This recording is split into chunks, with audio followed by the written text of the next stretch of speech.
Hey everybody, Anish Majumdar here, career coach of the Fiercely Ambitious, and I want to focus this video around what to do when the initial offer comes in. You know, you've been interviewing, you've been doing the best, you've been coming in with your best stories, you've been advancing the job opportunity, the offer, the moment you've been waiting for finally comes in, and it's way, way lower than you ever could have imagined.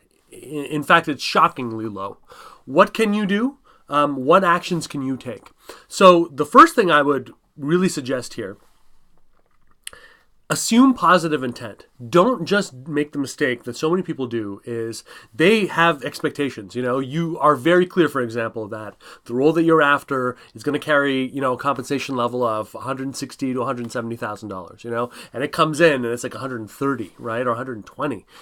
Don't make don't jump to the conclusion that this automatically means that these people have not been dealing fairly with you and that these people are trying to scam you, okay? There's a lot of reasons why you can get an offer that really widely diverges, especially if there's been zero talk of money earlier on in the hiring process, right? So assume positive intent. Go into this saying, okay, these are rational people. They honestly want to bring me aboard. Something has gone awry, so I'm going to deal into it fairly. I'm not going to just cop an attitude or pull the ejector seat just yet. Okay. Secondly, consider your BAY. BAY is what I call your best alternative to a yes. Anytime you're negotiating over anything, really, one of the best things you can do is keep in your mind, hey, if I don't get this, if this doesn't work out, how bad off am I?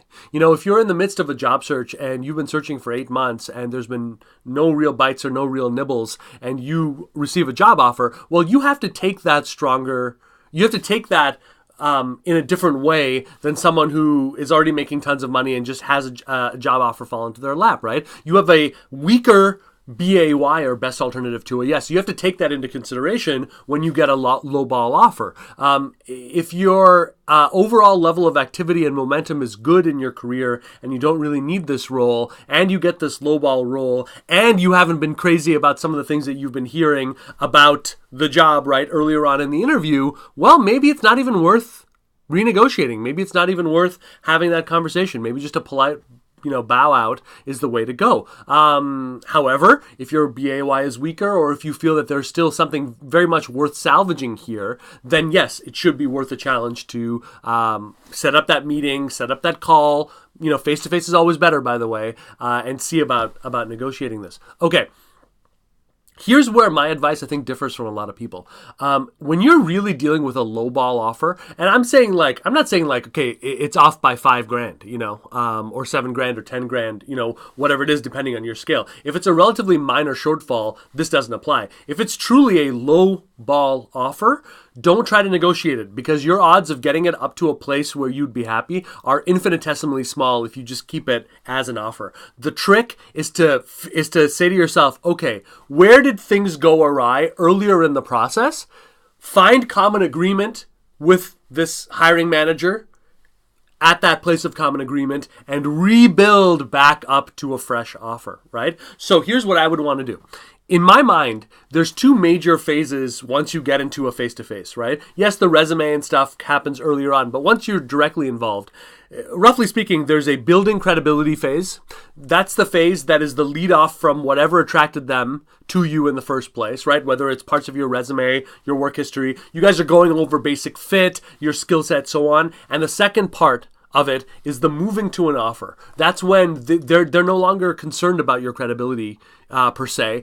They know that you can do this job, and now they're really actively sussing out to see, hey, is this guy going to be a good fit, right? Is she going to be someone that we can bring on board for the long term, right? So a very different situation there. So now's the time, cards on the table, to go, I think we I was really surprised, be honest about it. This was significantly different than what I was expecting. maybe it's something that we're unclear of, early on, and take it back. Take it back to what the role looks like. Take it back to what we know is the general range for roles like that. You should have that information in your back pocket, right? If you're going out for an IT director role in Phoenix, Arizona, you should go on Glassdoor, Payscale.com, Salary.com, places like that to figure out what people in that region are making for those types of roles, right? You should have that information in your back pocket for exactly one of these reasons. Because when it's time to re-establish the playing field, you need a couple of hooks there. Okay, so is there agreement on what the job is, what the title is, what the standard range is? Is there agreement on what I'm bringing to the table, the unique value that I can bring to it? And with all of this, let's take a look at this number here, and let's really be clear that this is not a number that would fit in, correct or not correct, right? Now, if they are just hard-headed and they're not looking at it, now you're dealing with an employer that I think you should walk away from, right? Because if someone is just going in there intent to screw you over, trust me, that attitude will not magically disappear once you accept the job. So please don't accept the job. Look at that as a sign of saying any kind of one-sided shadiness in hiring, look at that as a ding, ding, ding, clarion bell that you should get the heck out of there. So if that's the case, that's a key for you to shut it down, right? But going back to this point of agreement earlier in the process, either it's all the way back to building credibility, or whether it's in the later stages of the move to offer is the trick. And getting those yeses, getting those nods of agreement every step of the way, that is going to make it easier and easier and easier for you to rebuild that up. But they should really come, at that point, they're the ones who should really come back to you with a revised offer. When you're dealing with a low ball, the worst thing you can do is say, let's say you got an offer of 130, my counter is 180, right? Even, no matter how fair it is, it just seems like unbelievable, right? So if you go this route, put the impetus on them to come back to an offer that is more commensurate with market needs and value, right? Don't have these numbers in your back pocket, but it's not up to you to suggest it. Not what I would recommend, probably in most cases. And again, as we said, if it's a power play that they're doing, like they're just doing it because they can, get out of there, because they will keep playing that card over and over again. And I promise you, many other people at that company have been victims of that as well. Look, understand this. If you got one opportunity to an offer, you can get 100 opportunities to offer, okay? Don't believe what they may be telling you, like, hey, if this one goes away, I don't know what's going on. No.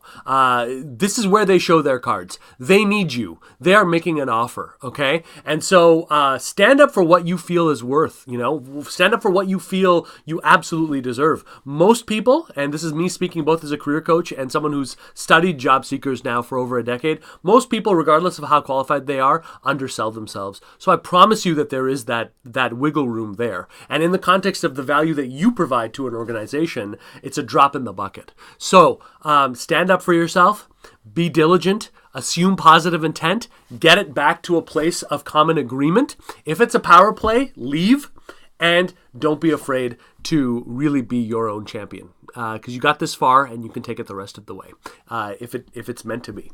Thank you guys so much. I'll talk to you soon.